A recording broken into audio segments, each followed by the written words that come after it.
ससुराल ड्रामे के बारे में मैं ये कहूँगी कि जो मेरा कैरेक्टर है वो इस तरह का है कि मेरी 7 नंदे हैं और इस तरह के मैं एक घर में आई हूँ जिसका एक शौहर है और उस पर सारी जिम्मेदारियाँ हैं। मेरे ख्याल से ससुराल में ये ना चाहिए कि लड़की जो है वो अलग रहे, सेपरेट रहे और अपने मतलब उनकी जो भी है वो हस्बैंड एंड वाइफ का ही हो, बीच में आई थिंक ज़्यादा इन्वॉल्वमेंट नहीं हो, क्योंकि जब ज़्यादा इन्वॉल्वमेंट होती है तो उतने ही मसले क्रिएट होते हैं।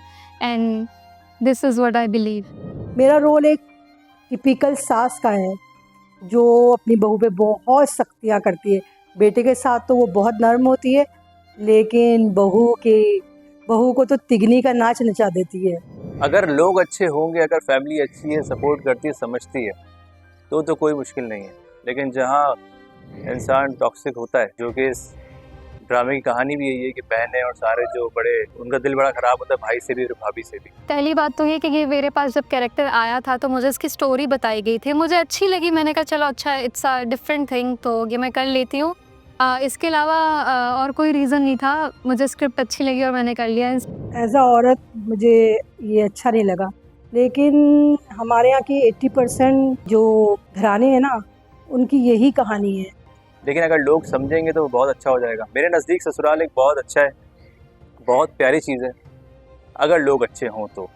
मिडिल क्लास लड़की है और वो किसी मिडिल क्लास घराने में जा रही है तो हस्बैंड को चाहिए कि वो काम डिवाइड करे या काम डिवाइड हो, ये ना हो कि लड़की पे सारा बर्डन जो है वो डाल दे। और ये इस्लाम में भी ऐसा नहीं है कि लड़की पे पूरा बर्डन हो। असल जो है ना गेम, वो होता है ताकत का। जो ताकत में होता है, जो पावर में होता है ना, तो बस उसी का सारा गेम होता है। तो मुझे पावरफुल दिखाया गया एक सासें अमूमन ऐसे ही होती हैं, वो असल में अपनी कुर्सी छीनने से डरती हैं। हमने बहुत से घरानों में देखा है, सास और बहुओं की बड़ी दोस्ती है।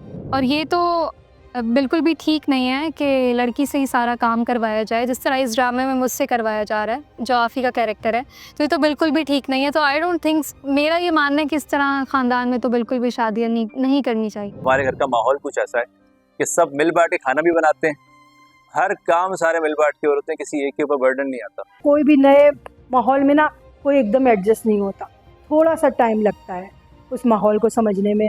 तो मैं तो ऐसे ही करती कि अपनी बहू को थोड़ा टाइम देती। मैं उनको क्या ही बोल सकती हूँ, बस अल्लाह ताला सबके नसीब अच्छे करे और सबको अच्छे घरों में भेजे। यार सबसे पहले जहेज ख़त्म किया जाए, बेहतरीन यही है। निकाह करो, रुखसती हो घर भाई, सबसे आसान यही है, क्योंकि इतनी बड़ी बड़ी शादियाँ होती हैं, इतना खर्चा होता है, ज़ाहिर अफोर्ड नहीं कर पाते, वो अपनी बेटी देना सबसे बड़ी बात यही है। देखिए, हमें इस तरह से पाला जाता है ना कि हम दुश्मन समझ लेते हैं, जबकि होती नहीं है। दुश्मन नहीं होती औरत की दोस्त होती है, हर लिहाज से दोस्त होना चाहिए, और होती है। देखिए अब तो इतनी ज़्यादा सेल्फ अवेयरनेस है कि हर किसी को पता है कि क्या गलत है क्या सही है, और जिनके साथ ये हो रहा है उनको ऑब्वियसली अपने हस्बैंड से बैठ के इस बारे में बात करनी चाहिए, अपने घर वालों से इस बारे में बैठ के बात करनी चाहिए कि ये गलत है। देखें, वो मर्द है, उसको रोकर भी करना है, हंसकर भी करना है, तो ये उसकी जिम्मेदारी है। मर्द जब पैदा होता है उसकी जिम्मेदारी तब से आना शुरू हो जाती है। छोटा है, बहन की हिफाजत करेगा, वो होता है कुदरती अल्लाह की तरफ से। बड़ा हो रहा है, माँ बाप का ख्याल रखेगा, सब करेगा, बीवी का ख्याल रखेगा, बेटी का ख्याल रखेगा, पूरी ज़िंदगी वो जिम्मेदारियाँ उठाता है। तो मर्द को किसी चीज़ की ज़रूरत नहीं है, वो खुद ही बड़ा स्ट्रॉन्ग है अल्हम्दुलिल्लाह। मैं ये सलूशन दूंगी कि असल लड़ाई ना किचन पे होती है, सेपरेट कर दिया जाए, उसको स्पेस दी जाए, वो अपनी लाइफ को कैसे गुजारना चाह रही है, तो फिर लड़ाइयाँ ख़त्म हो जाएंगी, बहुत अच्छा माहौल होगा। किचन सेपरेट कर दिया जाए। और मन टीवी ड्रामा शुरू कर रहा है ससुराल, 8 अप्रैल से 7 बजे देखना नहीं भूलिएगा। 8 अप्रैल को आएगा 7 बजे मन टीवी पे।